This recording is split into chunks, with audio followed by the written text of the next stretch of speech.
آب توی دفتر موج رو دریاد.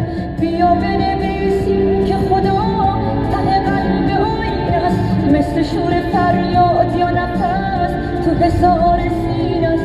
با همیشه موندن وقتی که هیچی موندنی نیست، اوج هر صدای عاشقه که شکست زمین